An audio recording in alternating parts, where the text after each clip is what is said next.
"We canceled our cruise for you. Now give me your keys." My aunt said that to me in a hospital recovery room, still on oxygen, still in a gown. $93,400 in medical bills. Not $1 came from her, every cent had already been covered by my insurance company. She just needed me too weak to know that.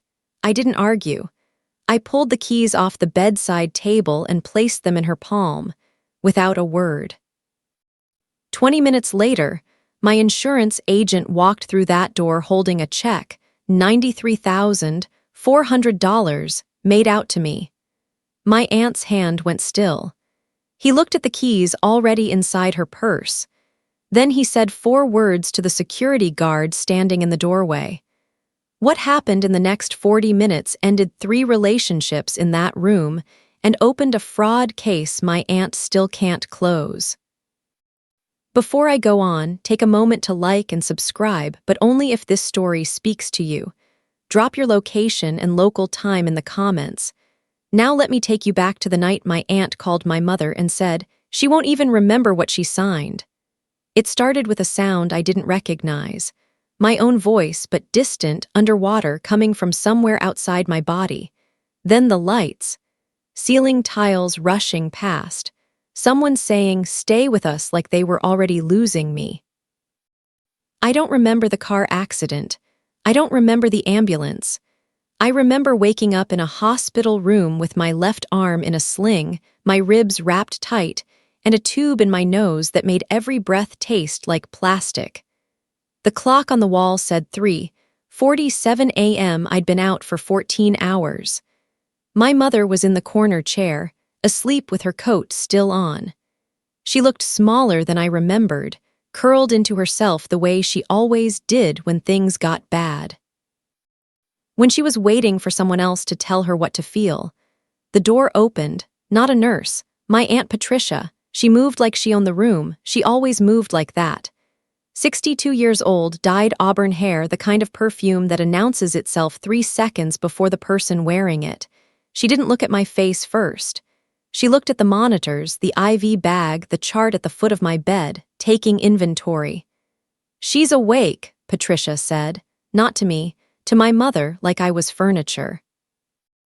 Mom stirred, blinked, came over to the bed.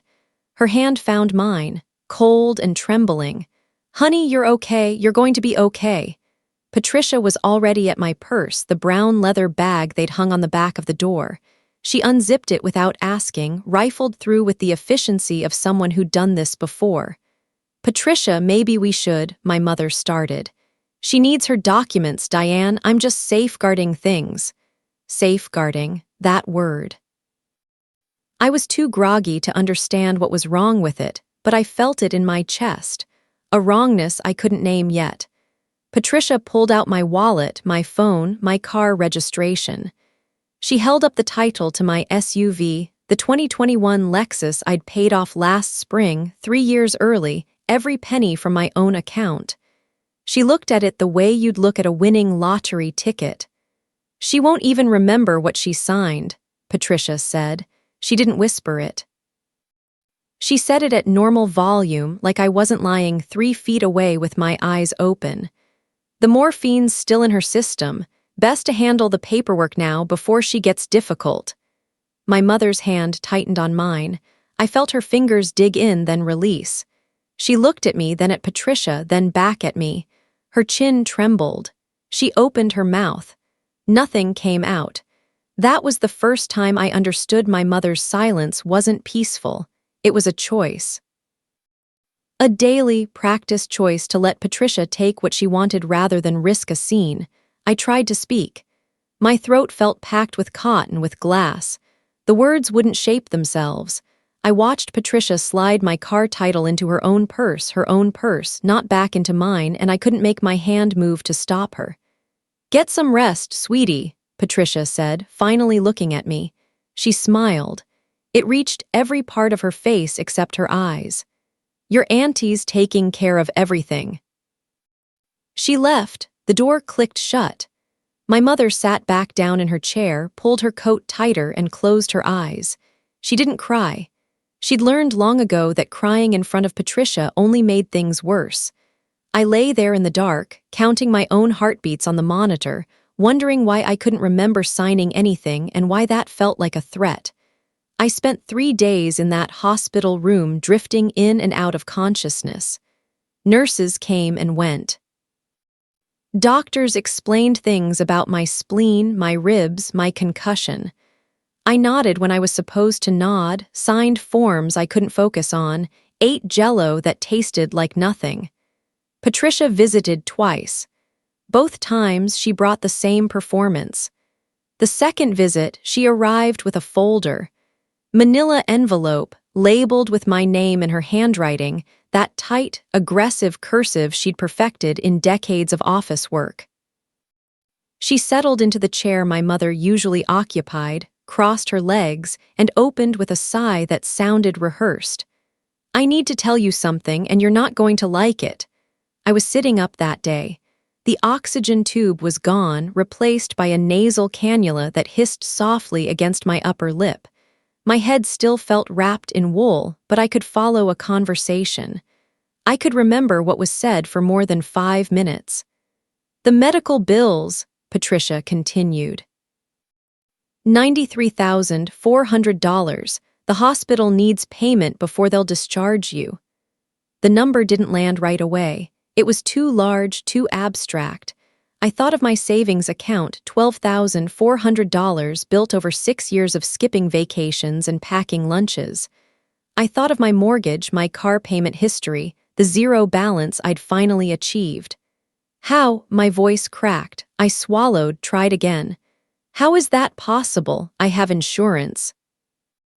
"Your insurance denied the claim." Patricia's face arranged itself into sympathy, but her eyes stayed flat.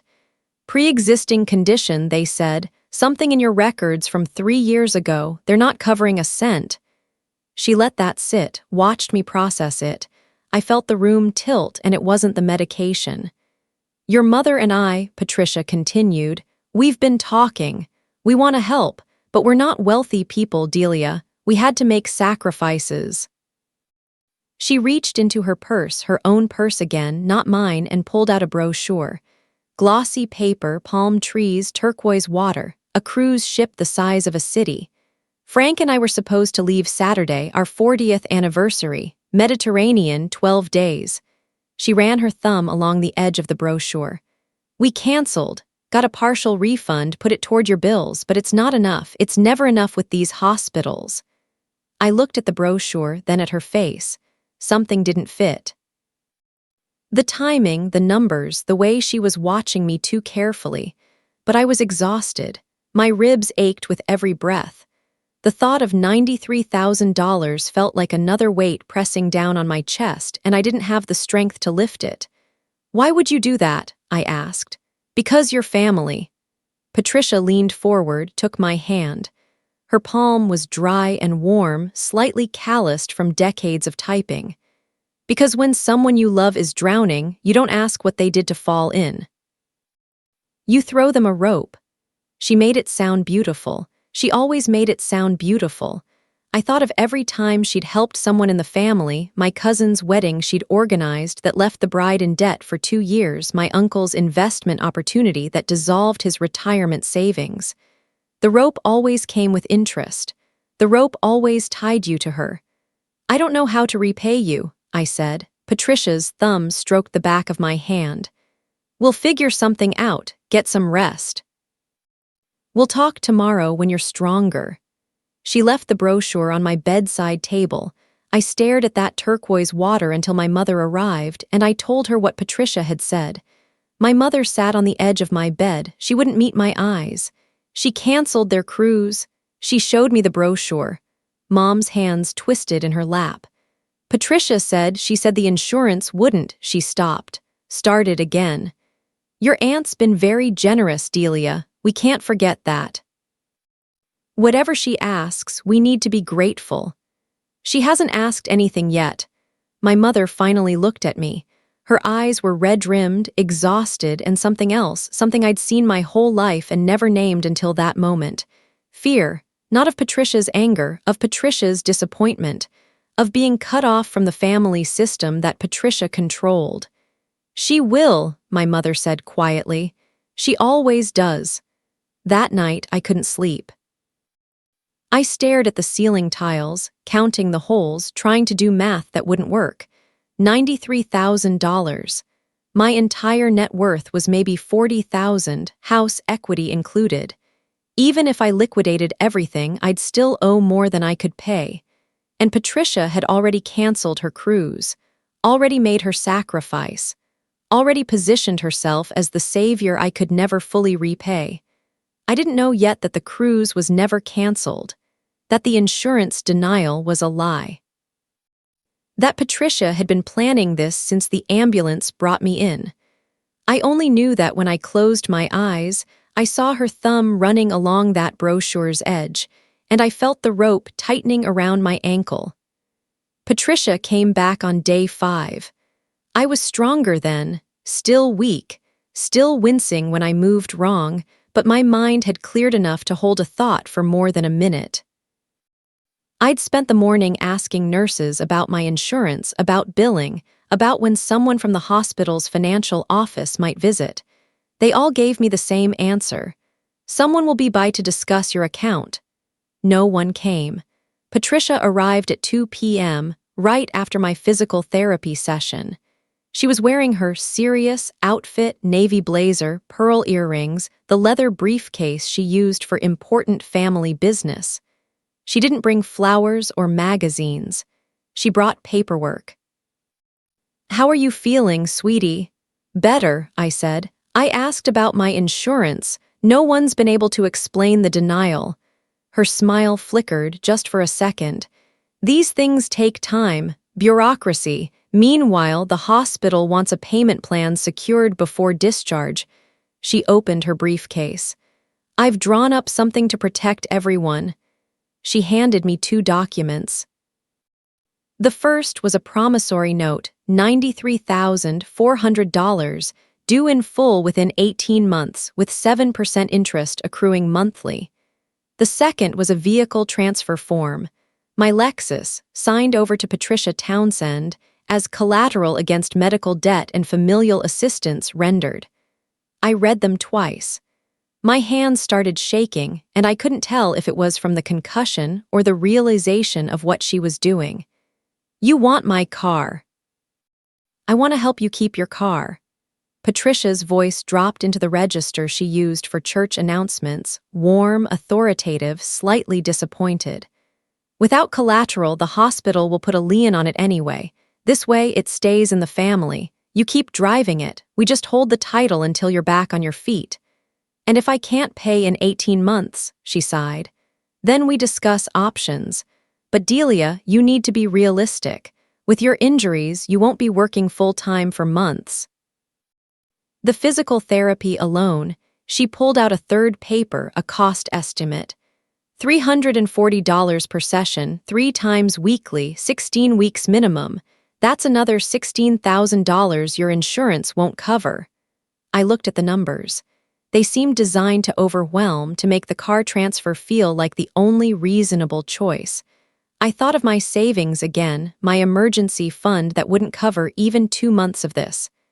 "I need to think about it," I said. "Of course."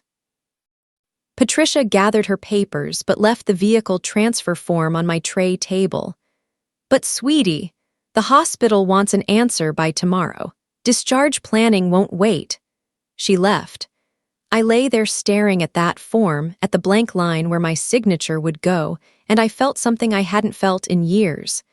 The old familiar sensation of being harvested, of being the reliable one, the responsible one, the one who could be counted on to produce when everyone else had failed. My mother arrived at 6 p.m. carrying a container of soup from Patricia's house. Chicken noodle, my favorite when I was 12. She sat in the chair, unpacked the soup, and talked about the weather, about her garden, about anything except what was on my tray table. "Mom," I finally said, "did you know about this?" She didn't ask what I meant. She knew. "Patricia explained it to me. The car is just collateral, Delia. You'll get it back when you pay her back." "And if I can't pay her back?" My mother stirred her soup. The spoon scraped the bottom of the container, a sound like scratching. Then she'll sell it, but you'll have had use of it in the meantime, and your aunt will have been made whole for her sacrifice. I set my own spoon down. She canceled a vacation, Mom. She didn't pay my medical bills. There's a difference. She would have paid them if she had to. My mother's voice rose, defensive. She was prepared to. She showed us the cruise brochure, the cancellation email. She and Frank gave up their anniversary trip for you, Delia. The least you can do is sign a piece of paper. The least you can do. I'd heard that phrase my whole life. The least I could do for Patricia's daughter's wedding. The least I could do when Patricia's husband needed a job reference. The least I could do when Patricia decided to invest my grandmother's estate and lost half of it. Mom, I said slowly, did you see the cancellation email yourself, or did Patricia just tell you about it? My mother's hand froze with the spoon halfway to her mouth. She didn't answer. You knew, I said. It wasn't a question anymore. You knew she was lying about something, maybe not what, but you knew. Delia, you watched her take my car title out of my purse. You heard her say I wouldn't remember signing. And you did nothing. My mother's eyes filled with tears. Real tears, I thought, but I'd thought that before. I'd watched her cry at Patricia's command my entire life, perform grief and gratitude and whatever emotion Patricia needed her to display. I was scared, she whispered. Patricia said if we didn't handle this quickly, the hospital would send you to collections. Your credit would be ruined, you'd lose the house, everything you've worked for. So you let her take my car instead. I let her help you. The tears spilled over, perfectly timed. Why do you always make everything so difficult? Why can't you just be grateful? I looked at my mother, really looked at her, and saw what I'd been avoiding since childhood. She wasn't weak. Weakness implies struggle. She'd made her peace with Patricia's system decades ago, traded her daughter's security for her own place at the family table, and she'd never looked back. Leave, I said. Delia, get out. Go tell Patricia I'll sign her papers tomorrow. Go tell her whatever you need to tell her, but get out of my room. She left the soup on the table. She always left something behind, a physical reminder of her presence, her care, her inability to actually protect me. I waited until the door closed. Then I reached for the nurse's call button and pressed it until someone came. The nurse who answered my call button was young, maybe 25, dark hair pulled back, name tag reading J. Okonkwo, RN. She took one look at my face and pulled the curtain around my bed without being asked. What's wrong? I need to use a phone. Not my cell, my aunt has it. A hospital phone, any phone. She didn't ask why. She just nodded and returned 2 minutes later with a cordless handset from the nurse's station. Local calls only. 10 minutes, then I need it back. I called my insurance company. Not the main number. I'd memorized my agent's direct line 3 years ago after a fender bender that made me paranoid about coverage gaps. Marcus Chen. He'd been thorough, patient, the kind of professional who sent handwritten thank you notes after claims were settled. The call went to voicemail. I left my name, my hospital room number, and 3 words. Emergency, please call. I had 8 minutes left on the hospital phone. I used them to call the hospital's billing department directly. The woman who answered put me on hold 3 times, then finally admitted she couldn't locate my account. It says here your financial matters are being handled by a family representative. Patricia Townsend. She's not my representative. She's not my anything. I'm sorry, ma'am, but the authorization on file.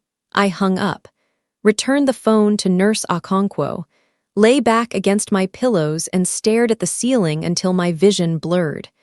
Patricia had locked me out of my own medical information. She'd inserted herself into my financial records without my consent, probably using documents she'd safeguarded from my purse. While I was unconscious, she'd built a wall around me, and now she was the only gate. My phone buzzed on the bedside table. Patricia had returned it that morning. I realized, a gesture of trust, she'd called it.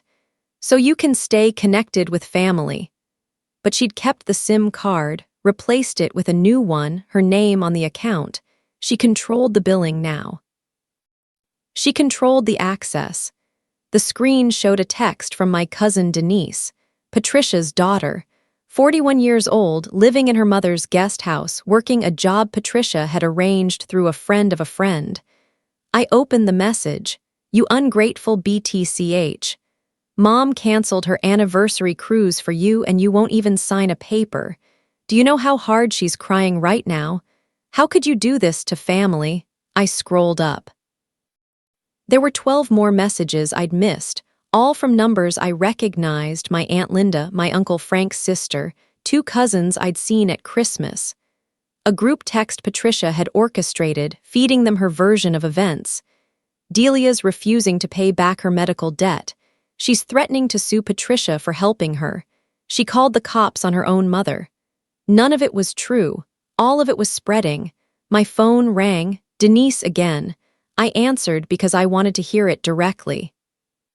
"How dare you?" she screamed before I could speak. "How dare you put Mom through this? Do you know what she sacrificed? Do you know what you owe her?" "I owe her nothing," I said. My voice was quiet, steady, the way I spoke when I was most dangerous. "She hasn't paid my medical bills, Denise. She told me she did, but she didn't." "Liar, Mom showed us the receipts, the wire transfer. She drained her savings for you." "What receipts? What wire transfer?" Silence. Then, smaller, "She showed us the paperwork." Paperwork she created herself. Ask her to show you the hospital's actual billing statement. Ask her why the hospital's billing department won't talk to me directly. "You're sick," Denise said. "You're delusional. Mom said the concussion might—" "Denise," I cut her off. "She wants my car, that's what this is about. The cruise, the debt, all of it. She wants my Lexus, and she's using my injury to take it." "You're paranoid. You're just like your father, you know that." Running away from family, seeing conspiracy everywhere, I hung up. My hands were shaking again, but differently now. Not fear, recognition. My father had left when I was 7. I'd grown up believing he'd abandoned us, that he was weak, selfish, unwilling to do the work of family. But now I wondered what he'd actually seen. What Patricia had done to him that my mother never explained, that the family never discussed, that became simply, he left, in our collective memory. The group text lit up again. Denise had added more people. The messages were coming faster now, a cascade of condemnation from relatives who'd never visited my hospital room, never called to ask how I was recovering, never questioned why Patricia was the sole source of information. Family helps family. Blood is thicker than water. Some people only take. I turned off my phone, set it face down on the table, looked at the vehicle transfer form still waiting for my signature, and understood finally that this wasn't about money. It was about Patricia's need to consume, to dominate, to prove that no one in her orbit could succeed without her permission. And my mother had delivered me to her. Again, still, always. Nurse Okonkwo returned to check my vitals. She glanced at my phone, at my face, at the papers on my tray table. "Everything okay?" "No," I said, "but it will be." She nodded like this was a normal answer. Maybe in her work it was. I spent the next 2 hours planning. I couldn't access my insurance records, Patricia had seen to that. I couldn't verify my billing status, Patricia controlled that channel too. But I could control one thing: what happened in this room tomorrow when she came to collect. I would sign her papers. I would give her what she wanted. And then I would find the truth, whatever it cost. Marcus Chen called back at 7 a.m. the next morning. I'd been awake for 2 hours, staring at the vehicle transfer form, rehearsing my surrender. His number flashed on my phone with Patricia's SIM card, which meant she could see this call if she checked the account. I answered anyway. "Delia, Marcus Chen, you said emergency." I kept my voice low. The morning shift nurse was charting at the station, 10 feet away. I need you to tell me about my medical coverage. My aunt says my claim was denied. Pre-existing condition. A pause, keyboard clicking. I'm pulling your file now. Another pause longer. I heard him breathing, heard the soft hum of his office. Delia, your claim wasn't denied. It was paid in full, 3 days ago, direct to the hospital. The room tilted, not from medication, from the floor dropping out. How much? $93,400. Your premium policy covered everything after the deductible. You paid $2,500 out of pocket, which was processed through your HSA. I gripped the phone. My aunt said she paid. She said she drained her savings. Your aunt called my office yesterday. Marcus's voice changed, careful now. She claimed to be your power of attorney. She asked us to redirect the surplus reimbursement check to her home address. Said you were incapacitated and wanted her to handle your finances. Did you do it? No. We require notarized documentation for POA changes. She became, he searched for a word. Insistent, threatened to report me to my supervisor. I flagged the account for review. I closed my eyes. The surplus check. I'd forgotten about that, the gap between what I'd paid into my HSA and what the insurance actually covered.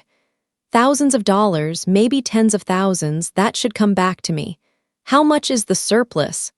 $41,600. Minus your deductible, it's being processed now. Should issue within 48 hours.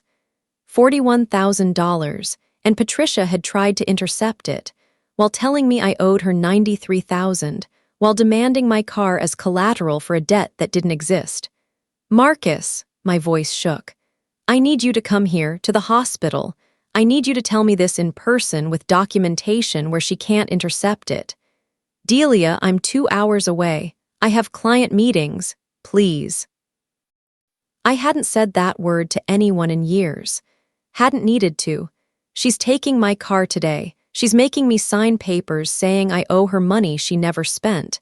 She's already told my entire family I'm ungrateful and delusional. If I don't have proof, I'll be there by noon.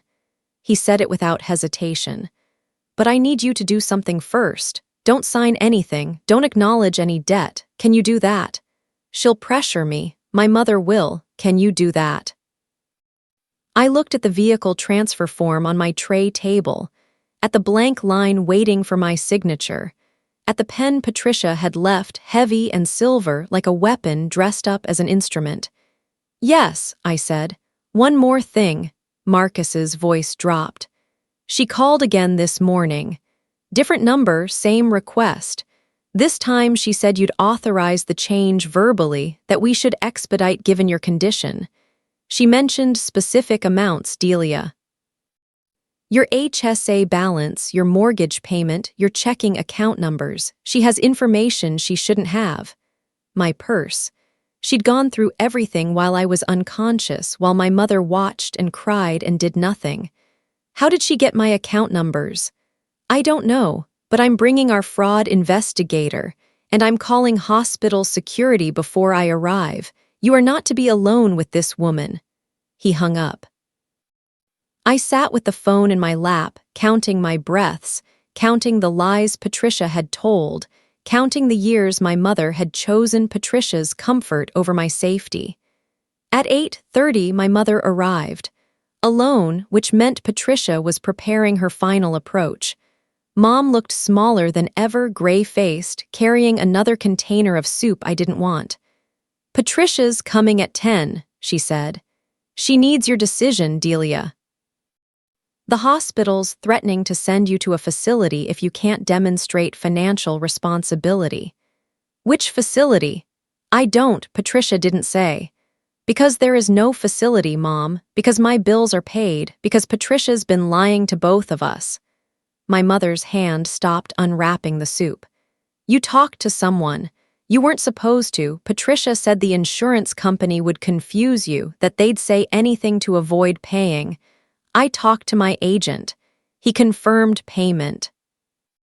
Full payment 3 days ago, while Patricia was telling me she drained her savings. The soup container crumpled in my mother's hand. Chicken noodle leaked onto the floor, a pale puddle between us. She wouldn't Delia, she's family. She tried to redirect my surplus check to her house. $41,000, Mom. She wanted me to sign over my car for a debt that doesn't exist while she stole money that does. My mother stared at the spilled soup. She didn't move to clean it. She didn't look at me. She said you'd say this, that the concussion, the medication, you'd become paranoid, aggressive. Look at me. I waited until her eyes finally rose. I'm not medicated now. I'm not confused. I'm telling you that your sister is committing fraud against me and you're choosing to believe her instead of asking for proof. I saw the cruise cancellation. You saw an email she showed you. Have you seen my actual hospital bill? Have you called the insurance company yourself? Silence. The answer was no. The answer had always been no. My mother stood slowly, stepped around the spilled soup, walked to the window. Her reflection in the glass was blurred, indistinct, someone I couldn't quite recognize. She's been good to me, my mother whispered. When your father left when I couldn't, she took care of things. She made sure we had Christmas, school clothes, everything you needed. She made sure you needed her. That's not the same thing. My mother's shoulders shook. Not crying or not yet. The prelude to crying, the performance of grief she'd perfected over decades of Patricia's direction. She's coming at 10, my mother said again. Whatever you decide, I can't stop her. I've never been able to stop her. I know, I said. That's why I stopped asking you to. She left without the soup container, without looking back. I sat in the room with the spilled soup and the unsigned papers and the knowledge that my mother had chosen, finally and completely, between her daughter and her sister. The choice wasn't me. It had never been me. I called Nurse Okonkwo, asked her to change the access code on my room's door, asked her to note in my chart that Patricia Townsend was not permitted entry without my explicit verbal consent witnessed by staff. Family situation, she asked. The family situation, I corrected. She nodded, made the notes. Didn't ask for explanation. I had 90 minutes until Patricia arrived. 90 minutes until Marcus Chen. I spent them planning the conversation that would end everything, or I would end it, one way or another. I spent those 90 minutes preparing the room like a stage. The vehicle transfer form stayed on my tray table, prominently displayed, pen resting beside it. My phone I placed face down, recording audio through an app I downloaded months ago for work meetings and never deleted. My hospital gown I adjusted to look more vulnerable than I felt, loose at the neck, slightly askew, the picture of a woman too weak to resist. At 9:47, Patricia arrived early. She always arrived early when she sensed advantage to catch her target unprepared. She found me sitting up in bed, pale and quiet, eyes fixed on the middle distance. Delia. She settled into the chair, briefcase on her lap, assessing. You look better, strong enough to do the right thing. I didn't respond. Let her interpret my silence however she needed. She opened her briefcase, withdrew fresh copies of the documents. I've spoken with the hospital's financial counselor. They're willing to accept the vehicle transfer as immediate collateral with a payment plan for the remaining balance. Your signature today prevents any collection activity. Still, I said nothing. I watched her arrange the papers on my tray table, watched her uncap her heavy silver pen, watched her place it in my hand like she was arming me for my own surrender. Your mother tells me you've been confused, Patricia continued, her voice dropping into sympathy. Talking to insurance people, hearing things that upset you. I want you to know that's normal. Trauma does strange things to the mind. But you need to trust family now, Delia. You need to let the people who love you take care of this. She guided my hand toward the signature line. I let her position my fingers, let her apply the slightest pressure to begin the stroke. Then I stopped, looked directly at her for the first time. Marcus Chen is coming, I said. My insurance agent, he'll be here in 15 minutes. Patricia's hand went still. Her thumb pressed harder against mine, then released.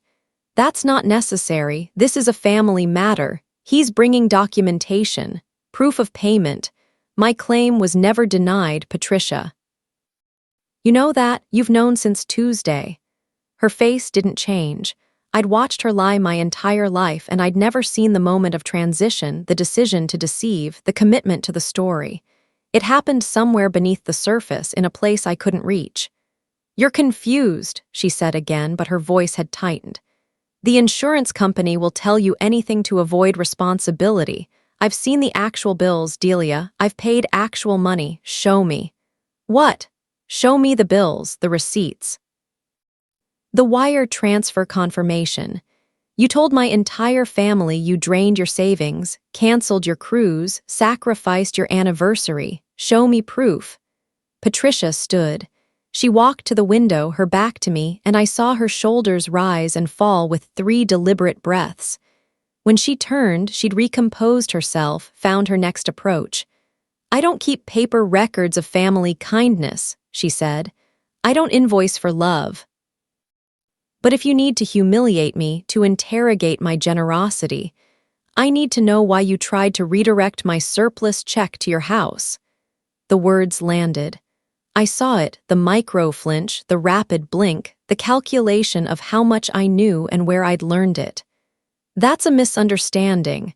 I was trying to protect your assets while you're incapacitated. You called 3 times. You threatened Marcus's supervisor. You mentioned my account numbers, my mortgage payment, information you got from going through my purse while I was unconscious. Patricia's hand found her purse strap.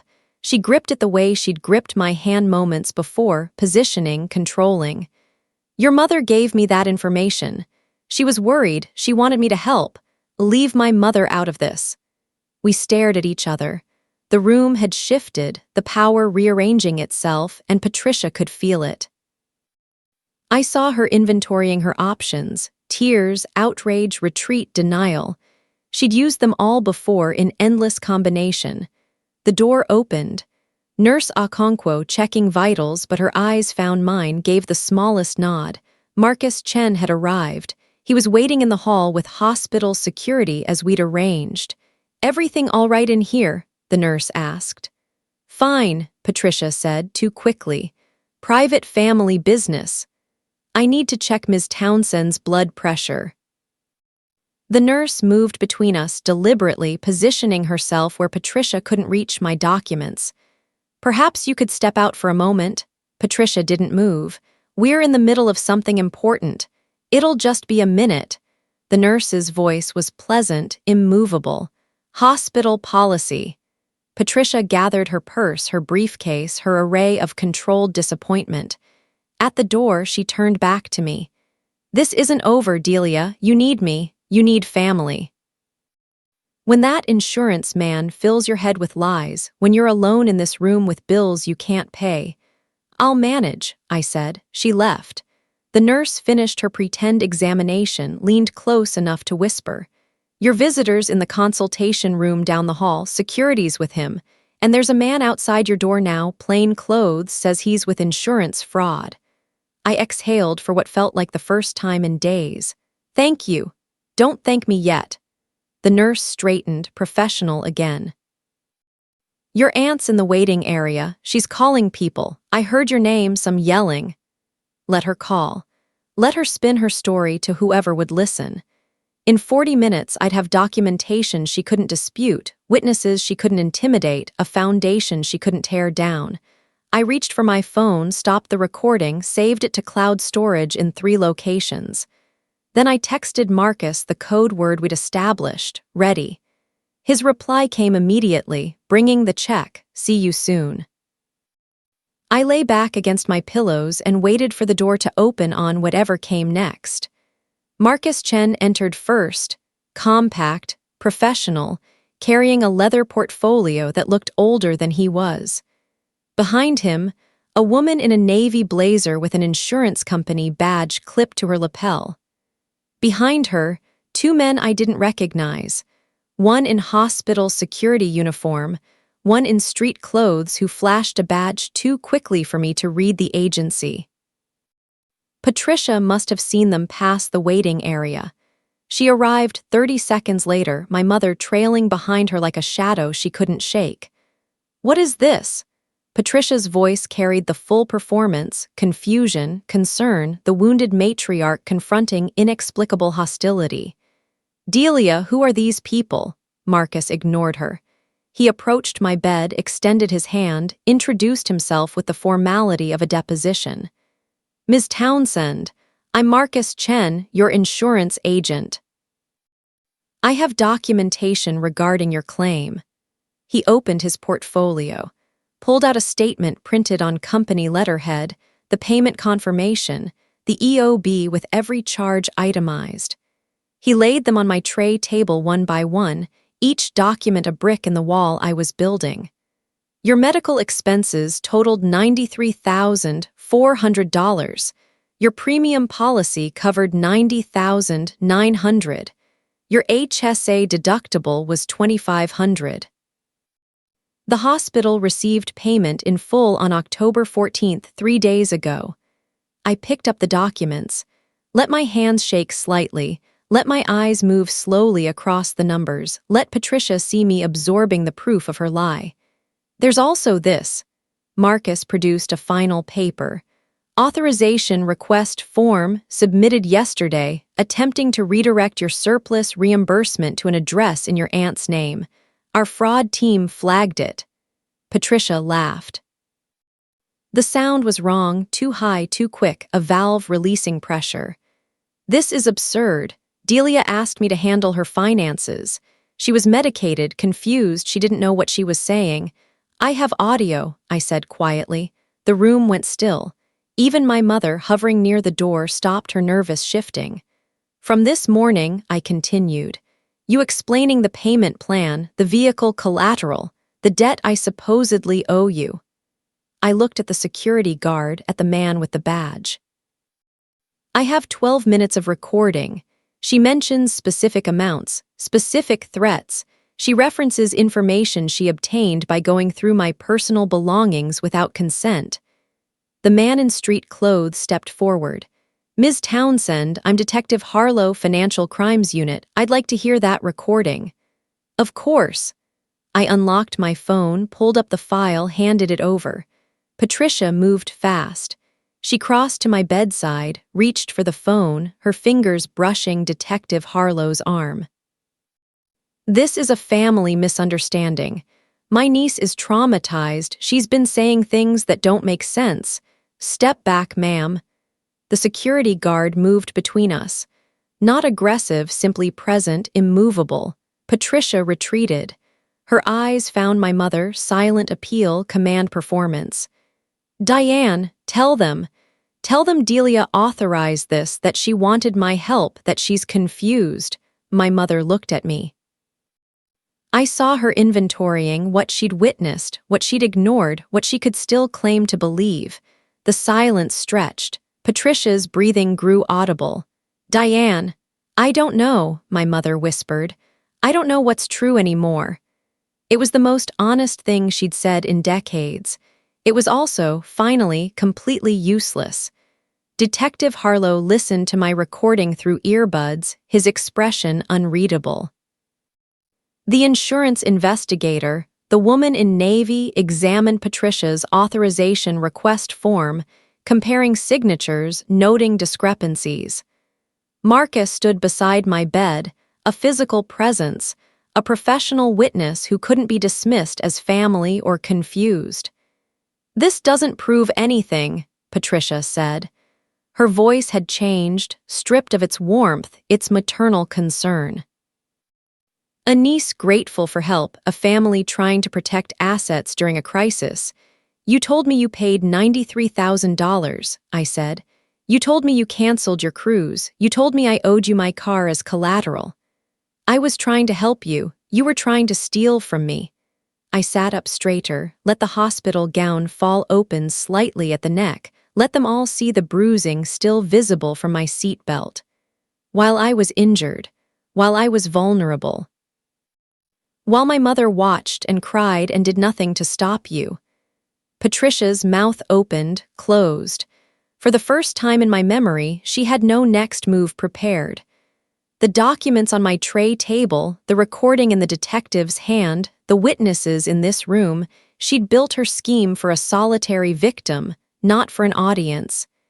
"Here's what happens now," Detective Harlow said, removing his earbuds. "Ms. Townsend, you can file a formal complaint regarding the unauthorized access to your financial information and the attempted redirection of your insurance benefits. That's fraud in the third degree, minimum. The hospital can also pursue charges regarding the misrepresentation of your billing status. I never misrepresented anything to the hospital. You told Ms. Townsend her claim was denied.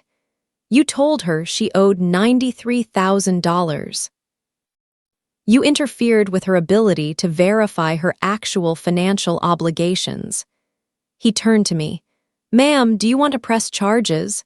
I looked at Patricia. At my mother, still hovering near the door, tears streaming down her face, real tears finally, but decades too late. At the documents spread across my tray table, the proof of what I'd suspected and feared and finally confirmed. "Not yet," I said. "I want something else first." I reached for the vehicle transfer form, still lying where Patricia had placed it. I picked up her heavy silver pen. I signed my name not on her line, but across the entire document, a diagonal slash that rendered it void. Then I looked directly at my aunt and spoke the words I'd rehearsed in the dark hours of the morning. "You wanted my keys. You wanted my car. You wanted to play the savior and keep the profit and leave me grateful for my own destruction." I held out my hand. "Give me your purse." "What?" "Your purse, the one you used to carry my documents, my title, my information. I want it in front of these witnesses. I want everything you took from me returned. This is insane, or I press charges." I let my hand drop. "Fraud, coercion, theft. The detective can explain the sentencing guidelines. You're 62, Patricia. You want to spend your retirement in court." She didn't move. The security guard took one step closer. "Your purse, ma'am. Or we can discuss this at the station." Patricia's hand found her purse strap. She held it for a long moment, calculating, always calculating. Then she dropped it on the foot of my bed. I opened it, pulled out my car title, my original registration, the insurance cards she'd taken from my wallet. The surplus check authorization form, already partially completed in her handwriting. A folded paper I didn't recognize, a printout of my bank account summary, my recent transactions, my available credit. She'd been planning this for longer than my hospital stay. She'd been watching, waiting, preparing her harvest. I handed the purse back, empty of my possessions, full of nothing that mattered. "Now," I said, "I want you to say it, to my face, in front of these witnesses." "Say what?" "What you said to my mother, the night I was admitted." I leaned forward, let my voice drop to the register she'd used with me, intimate, conspiratorial, absolute. She won't even remember what she signed. Patricia's face went white. Not pale, white, bloodless, the color of paper before the ink dries. I was awake, Patricia, groggy but awake. I heard you. I heard my mother not answer. I heard the door close while you walked away with my life in your hands. I settled back against my pillows. "So say it now, admit what you were planning. Or leave, and I'll spend the next year making sure every family member, every creditor, every authority knows exactly what you tried to do." The silence stretched. My mother made a sound, not words, just grief, finally breaking through. Patricia didn't look at her. Patricia looked at me, really looked, and I saw something I'd never seen before. Not remorse, recognition. The understanding that she'd finally found someone who wouldn't fold, wouldn't forget, wouldn't forgive. She turned and walked out. No dramatic exit, no final threat. Just the door closing behind her, the sound of heels receding down the hall, the absence of her perfume finally letting me breathe. My mother remained. She took one step toward my bed, stopped, her hands twisting in front of her. "Delia, don't!" I held up my hand. Don't explain, don't apologize, don't tell me you were scared or confused or trying to keep the peace. I looked at her, this woman who'd given me life and spent 30 years failing to protect it. She's gone, you can go too.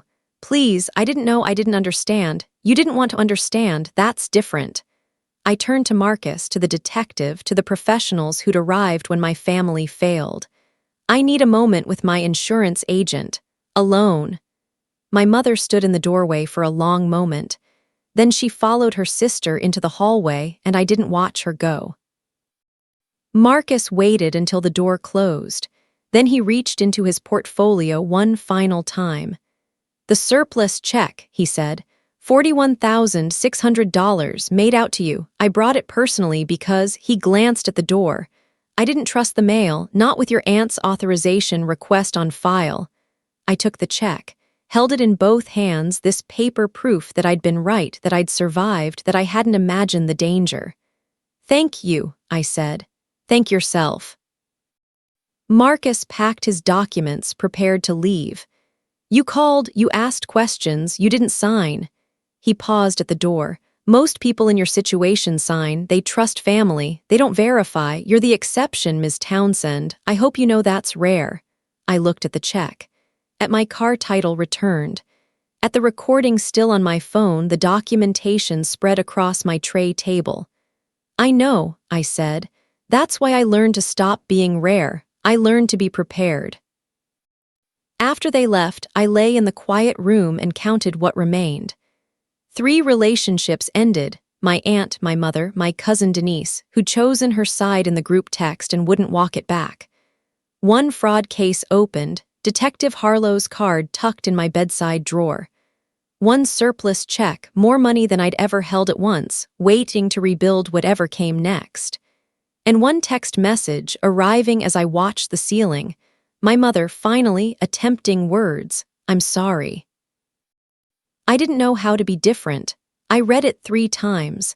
Then I blocked her number, added it to the folder with Patricia and Denise, and closed my eyes. Sorry wasn't enough. It had never been enough.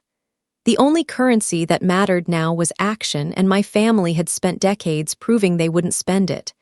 Patricia returned 3 hours later. I knew she would. I'd watched her my entire life. She never abandoned a harvest, only retreated to sharpen her scythe. I was alone when she entered. Marcus had left the check in my bedside safe, along with his card and Detective Harlow's case number. The security guard remained posted in the hallway, visible through the door's narrow window, but Patricia didn't look that direction. She looked only at me, assessing, calculating whether her window had reopened. My mother wasn't with her. That was new. Perhaps even Patricia's allies had limits. "You've had time to think," Patricia said. She didn't sit. She stood at the foot of my bed, purse clutched in both hands, the posture of someone preparing to receive.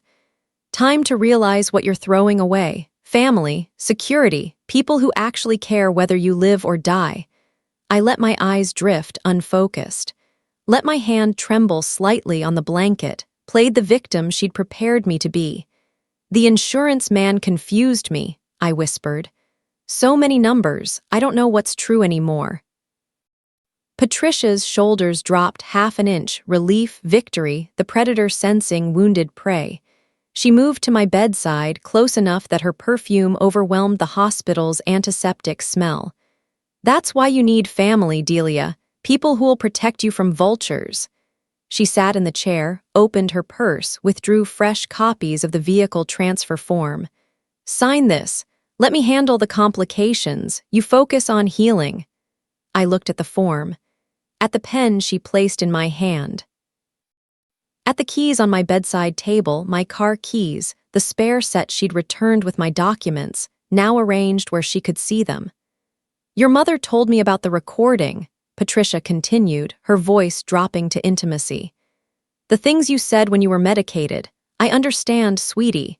Trauma does terrible things, but you need to ask yourself who was actually there for you, who sat in this room day after day, who canceled her anniversary cruise to make sure you weren't alone." She paused. Let the silence build. then delivered her line, the one she'd rehearsed, the one that had always worked before. "We canceled our cruise for you, now give me your keys." I reached for the keys, felt their weight in my palm, metal and plastic, ordinary objects that represented everything I'd earned, everything she'd tried to take. I held them for a moment, memorizing the sensation. Then I placed them in her open hand. Patricia's fingers closed around them. She smiled, not the performative sympathy, but something real, something hungry. She dropped the keys into her purse, patted the bag, and reached for the vehicle transfer form. "Just sign here," and the door opened. Marcus Chen entered first, the leather portfolio in his hand. Behind him, Detective Harlow. Behind him, the security guard from the hallway, now inside the room, positioning himself near the door. Patricia's hand froze over the form. "This is a private, Ms. Townsend." Marcus approached my bed, ignoring her completely. "I have that documentation you requested, the final payment confirmation." He withdrew a check from his portfolio, held it where Patricia could see. $93,400 paid in full to Regional Medical Center on October 14th, plus the surplus reimbursement, $41,600 made out to you personally. He placed the check on my tray table. My name, my account, my money. "There's also this." Detective Harlow stepped forward, producing his own document. "Surveillance footage from the hospital hallway, October 15th, 2:47 a.m. shows you entering Ms. Townsend's room while she was unconscious, removing items from her purse." He looked at Patricia's bag, the one now containing my keys. "We'd like to discuss what else you've removed from her property." Patricia stood slowly. Her hand found her purse strap, gripping it the way she'd gripped my hand that morning, positioning, controlling, suddenly desperate. "This is a misunderstanding. Delia authorized. Delia was unconscious." Marcus's voice was calm, professional, absolute. "Hospital records confirm she was under sedation until 6 a.m. You entered her room at 2:47. You removed her car title, her registration, her financial documents. You later attempted to redirect her insurance benefits to your personal address." He turned to me. "Ms. Townsend, do you want to revise your earlier statement about pressing charges?" I looked at Patricia, at the purse containing my keys, at the check on my tray table, the documentation spread across my hospital bed, the witnesses who'd finally arrived when I called for help instead of family. "Yes," I said. "I want to revise it." Patricia moved for the door. The security guard shifted, not blocking her completely, but making the path narrow. Difficult. "Ma'am," Detective Harlow's voice stopped her. "I'd like you to open that purse. In front of these witnesses, we'd like to see what Ms. Townsend just gave you." Patricia's hand went still on the strap. She looked at me, really looked, and I saw something I'd spent my life waiting for. Fear, not of consequences, but of exposure, of the mask finally failing. "I don't have to, or we can continue this at the station." Detective Harlow glanced at the security guard. "With a search warrant and charges for obstruction." The silence stretched. Patricia's jaw worked, grinding side to side, the same gesture I'd seen in my father when he was cornered. When the story finally collapsed, she opened her purse, reached inside, pulled out my keys and dropped them on the foot of my bed. "She gave them to me," Patricia said. Her voice had changed, stripped of its warmth, its maternal concern. "Voluntarily, as gratitude, ask her." Everyone looked at me. Marcus, Detective Harlow, the security guard, my own reflection in the window where my mother should have been standing. "She's right," I said quietly. "I gave them to her." I picked up the keys, felt their weight again, returned them to my bedside table. After she told me she canceled her cruise for me. After she told me I owed her $93,000 she never paid. After she tried to steal my insurance check and my car and my dignity while I was too weak to stop her. I looked directly at Patricia.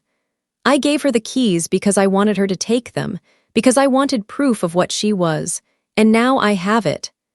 Detective Harlow produced handcuffs. Not for Patricia, not yet, but visible, present, possible. Ms. Townsend, we'd like you to come to the station and make a formal statement. Regarding the unauthorized access to financial records, the attempted insurance fraud, the coercion of a vulnerable adult. Patricia looked at the handcuffs. At the door, at me one final time with something that might have been hatred or might have been recognition. "This isn't over," she said. "It is for me," I replied. She left with Detective Harlow. The security guard followed, leaving me alone with Marcus Chen and the documentation spread across my bed. "Will she be charged?" I asked. "Likely. The insurance fraud alone is felony territory. The coercion, the unauthorized access, depends on what she says in interrogation, what she offers, who else she implicates." Marcus gathered his papers, prepared to leave. "Your mother was in the hallway. She didn't come in." "I know. She asked me to tell you," he stopped, reconsidered. "She asked me to tell you she's sorry, that she didn't know how to be different." I looked at the door, at the space where my mother hadn't entered, hadn't witnessed, hadn't chosen. "Tell her I already know," I said. "That's why I stopped waiting." The fraud case against Patricia opened 3 days later. I followed it from my hospital bed through calls with Detective Harlow, through legal notifications, through the slow grinding machinery of a system that finally worked in my favor. She was charged with attempted insurance fraud, financial exploitation of a vulnerable adult, and unauthorized access to personal records. Her arraignment was scheduled for the week after my discharge. My mother called 17 times. I blocked her number on the 4th day. She left voicemails, explanations, apologies, pleas for mediation that I deleted without listening. She sent flowers to my hospital room. I asked Nurse Okonkwo to donate them to the pediatric ward. Denise texted once, "You ruined everything." I screenshot it, added it to the case file, and blocked her too. The physical therapy worked. By week 3, I could walk the hospital corridors without assistance. By week 4, I could dress myself, manage stairs, perform the basic functions of independence that Patricia had tried to make impossible. My ribs still ached. My concussion still fogged certain mornings. But I was healing on my own terms, in my own time, without debt or obligation to anyone. Marcus Chen visited once more, bringing final documentation. The surplus check had cleared. My account balance, mine alone, no joint access, no family oversight, sat at $43,000 after the HSA reimbursement. More money than I'd ever held. Enough to rebuild whatever came next. "You could pursue civil damages," he suggested. "Emotional distress, legal fees, the time and energy this cost you." I thought about it. Thought about depositions and courtrooms and years of Patricia's face across a table, her voice in my ears, her continued presence in my life through legal necessity. "No," I said. "The criminal case is enough. I want her convicted. I want it on record. And then I want her gone." He understood. Most people in his profession didn't, he told me, but he did. Some victories weren't measured in dollars. I was discharged on a Thursday. Gray morning, rain threatening, the kind of weather that makes you want to stay inside. I dressed in clothes I'd asked a coworker to bring from my apartment: jeans, boots, a jacket with pockets deep enough for keys and phone, and the documentation that had saved me. Nurse Okonkwo walked me to the exit. At the door, she stopped, extended her hand. "Most people don't come back from this kind of thing," she said. "Not whole, you did something different." "I had help," I said. "You, Marcus." People who showed up when family didn't. She smiled, small, professional, but real. "Take care of yourself, Ms. Townsend, and lock your doors." I walked through the automatic doors into the parking garage. Found my Lexus in the 3rd row, exactly where I'd left it before the accident. The key fob worked. The engine started. The seat adjusted to my settings, my posture, my life continuing where it had paused. I sat for a moment with my hands on the wheel, felt the familiar weight of independence. The $41,000 check sat in my glove compartment, folded into an envelope, waiting to become whatever I decided. My phone buzzed. Blocked number, but I recognized the area code. My mother's sister, Linda, calling from the family line. I let it ring. Watched the screen illuminate, darken, illuminate again. Then I opened my blocked messages folder, found my mother's 17 voicemails, and deleted them all without listening to a single word. Some conversations don't deserve completion. Some relationships end not with understanding, but with the simple act of stopping. I drove out of the parking garage into gray morning light. The rain held off. I took surface streets instead of the highway, passed through neighborhoods I'd never explored, let the city unfold around me without destination or deadline. My ribs ached with every stop and start, but I didn't mind. The ache was mine. The car was mine. The road was mine. At a light on Hawthorne Street, I opened the glove compartment, looked at the envelope containing the check, thought about all the ways that money could rebuild, a security system for my apartment, a lawyer on retainer, a vacation somewhere Patricia had never been and couldn't imagine. I thought about my father, who'd left when I was 7, who'd recognized something I was only now understanding. I didn't know where he was, didn't know if he was alive. But I understood him differently now, and that understanding was its own inheritance. The light changed. I drove on. 3 weeks later, I sat in a courtroom watching Patricia plead not guilty to charges that could send her to prison for 7 years. She looked smaller than I remembered, or perhaps I'd grown larger in my own estimation. Her lawyer spoke of family misunderstandings, of good intentions misinterpreted, of a niece who'd been confused by medication and trauma. The prosecutor played my recording. 12 minutes of Patricia's voice, patient and predatory, guiding my hand towards signature. The judge listened without expression. My mother sat in the gallery, 3 rows back, and I didn't turn to see her face. Afterward, in the hallway, Detective Harlow found me. "She'll probably take a plea," he said. 3 years, maybe less with good behavior. The financial restitution will be significant, your legal fees, the investigation costs, punitive damages. "I don't want her money. You may not have a choice. The court can order it regardless." I nodded, understood that justice and closure weren't the same thing, that I'd receive one without the other and need to make peace with the difference. "Your mother asked to speak with you," he added. "In the lobby." "I know. Will you?" I looked at the courthouse doors, at the light streaming through, at the world outside that continued without Patricia's permission or my mother's approval. "No," I said. I drove home through afternoon traffic. My apartment, my own, my name alone on the lease. The locks changed the day after discharge, waited on the 3rd floor of a building with no family history, no shared memories, no obligation except what I chose. I made dinner. Simple food, single portion, eaten at a table I'd assembled myself from a box. I washed the dishes. I sat by the window and watched the street darken, the lights come on in other apartments, other lives proceeding without knowledge of my particular damage. My phone sat on the counter, silent. No family group texts. No prayer requests or guilt trips or demands disguised as concern.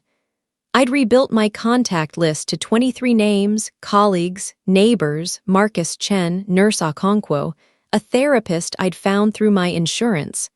People who'd shown up when I asked. People who didn't require performance in exchange for presence. At 9 p.m., I went downstairs. Found my car in its assigned space, the security camera blinking its small red light. I unlocked the door, slid into the driver's seat, felt the familiar contours of independence. The envelope was still in the glove compartment. I didn't open it. I knew what it contained, the mathematical proof of my survival, the conversion of trauma into resource, the strange economy of catastrophe. Instead, I started the engine, drove out of the parking structure onto streets nearly empty, the city quiet in a way it never was during daylight. I didn't have a destination. I drove north, then west, following roads that led toward water, toward horizon, toward the simple fact of motion without permission. My mother called once more that night.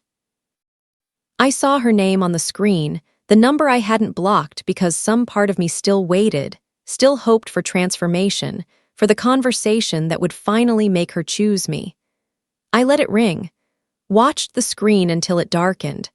Then I opened my phone's settings, found her contact, and added it to the blocked folder with Patricia and Denise and all the others who'd proven that family was a word some people used to disguise extraction. The road stretched ahead. The engine hummed. My hands on the wheel were steady, healed, finally my own. I drove until the fuel gauge dropped to a quarter tank. Then I turned around and drove home to my apartment, my bed, my life reconstructed without their presence or approval. That was the gift I gave myself. Not revenge, not justice, not the satisfaction of seeing Patricia convicted or my mother finally understand.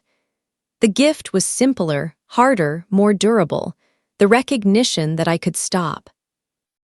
Stop explaining, stop hoping, stop performing gratitude for my own destruction. I could just drive, and keep driving, and trust that the road would lead somewhere I wanted to be.